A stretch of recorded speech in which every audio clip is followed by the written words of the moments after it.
अमृत कुआं कहा जाता है कि यहाँ से अमृत निकलता था और सीता माता यहाँ से जल पिया करती थी। इस स्तंभ में लौ और कुश ने राम जी के घोड़े को बांधा था। अरे भाई पानी कितना ठंडा है और यहाँ की पानी बहुत ही क्लीन है।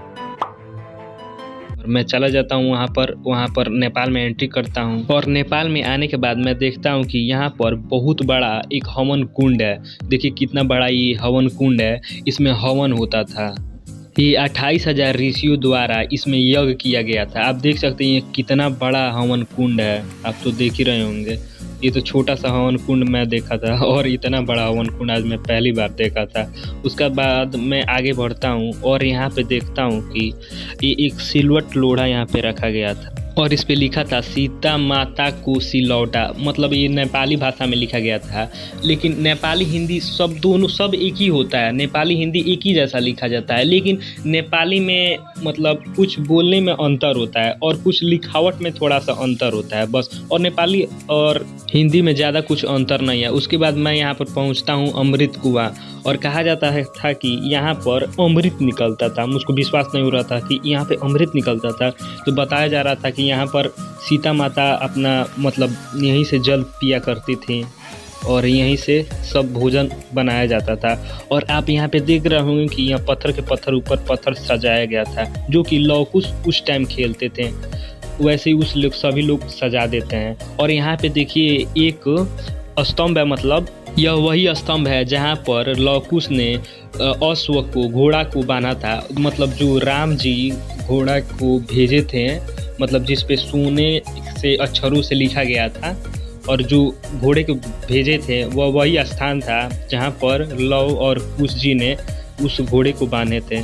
और मैं फिर से आगे जाता रहा और वहाँ पे सामने एक मंदिर था और मैं मंदिर में गया और वहाँ पर पूजा भी किया, लेकिन वहाँ पर फ़ोटो लेने की इजाज़त नहीं थी। वहाँ पे जो पुजारी थे वो मना कर रहे थे कि यहाँ पर फ़ोटो नहीं लिया जा सकता है, इस मतलब मंदिर के अंदर वाले हिस्से का फ़ोटो नहीं लिया जा सकता है। लेकिन साइड में भी मंदिर थी, मैं उसमें जाकर उसका पिक्चर दिखाता हूँ। ये रहा सीता माता की मूर्ति। आप शायद नहीं देख रहे होंगे सीता माता की मूर्ति, लेकिन यही एक सीता माता की मूर्ति है जो कि मैं आज पहली बार देखा था सीता माता की मूर्ति। और मैं यहाँ पर जाके उनका प्रणाम किया और अपनी मन्नतें मांगी।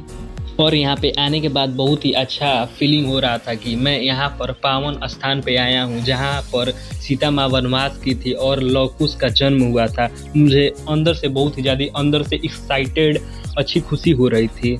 और यह वह स्थान है जहाँ पर वाल्मीकि जी लौ और कुश को शिक्षा दिया करते थे। यही पेड़ के नीचे लौ और कुश को वाल्मीकि ऋषि यहाँ पर शिक्षा दिया करते थे। और यहाँ पे आप देख रहे होंगे कि बहुत ज़्यादा मतलब जो लड़के हैं वो पत्थर के पत्थर ऊपर सजा कर रखे थे, क्योंकि जब लौ और कुश छोटे थे तो ऐसे ही खेला करते थे, उसीलिए सभी लोग वैसे पत्थर के ऊपर पत्थर सजा के रखा करते हैं। और फिर से मैं निकल पड़ा यहाँ पे आगे इको पार्क जाने के लिए, तो मैं यहाँ पर प्रसाद भी ले लिया था और उसके बाद मैं जा रहा था। लेकिन मैं देखा कि टाइम मेरा मतलब जो टाइम हो रहा था वो 3:55 मतलब हो रहा था।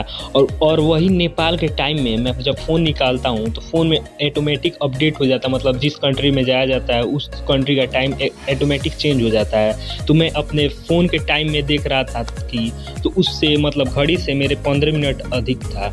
मेरे घड़ी में मतलब इंडियन टाइम में 3:55 हो रहा था और फ़ोन के टाइम में 4:10 हो रहा था। तो मैं समझ गया हाँ ये नेपाल का टाइम है। और फिर से ये पतली सी नदी आ गई थी जिसको मुझे पार करना था। मेरे तो पहले ही से शूज़ भीगे हुए थे, तो मैं ऐसे ही भीगे शूज़ उसको पार कर लेता हूँ और आ जाता हूँ इको पार्क। लेकिन इको पार्क आने से पहले मैं बीच में 3 मंदिर के भी दर्शन कर आता हूँ। उसके बाद आ जाता हूँ इको पार्क। और इको पार्क यहाँ पर मैं नदी देख रहा था और देख रहा था कि यहाँ पे जो नदी है और इसके बगल वाला जो पहाड़ है वो बहुत मतलब ऊपर है और उस पत्थर में तार लगे हुए हैं। और फिर से मैं इसको देखते हुए आगे चला जाता हूँ और देखता हूँ यहाँ पर बहुत बड़ी नदी थी और ऊपर चढ़ने के लिए इस मतलब पत्थरों को ऊपर चढ़ने के लिए एक सीढ़ी बनाई गई थी जिसके ऊपर मैं चढ़ गया और यहाँ से मतलब नज़ारा देख रहा था और बहुत ही प्यारा नज़ारा दिख रहा था। और मैं आगे बढ़ता रहा। मैं कुल 14 किलोमीटर चल चुका था। वाल्मीकि नगर से वाल्मीकि आश्रम 4.4 किलोमीटर आने का और 4.4 किलोमीटर जाने का, तो 8.8 किलोमीटर सिर्फ वाल्मीकि आश्रम। और बीच में मैं मंदिर को भी घूमा था और इको पार्क भी गया था और सबको मिलाकर 14 किलोमीटर हो गया था। लेकिन एक्साइटेड बहुत ही ज़्यादा थी और मैं 4 मंदिरों के दर्शन करके शाम के 7 बजे अपने घर निकलता हूँ और मैं रात के 11:30 बजे अपने घर पहुँचता हूँ। और वाल्मीकि आश्रम से आने के बाद मुझे बहुत ही अच्छा फीलिंग हो रहा था कि मैं वहाँ से आया हूँ जहाँ पर सीता माता वनवास की थी और जहाँ पर लव और कुश का जन्म हुआ था और मैं वहाँ से घूम कर आया था। आई होप आपको ये वीडियो अच्छा लगा हो तो वीडियो को एक लाइक कर दीजिएगा, मेहनत तो बहुत ज़्यादा लगी है।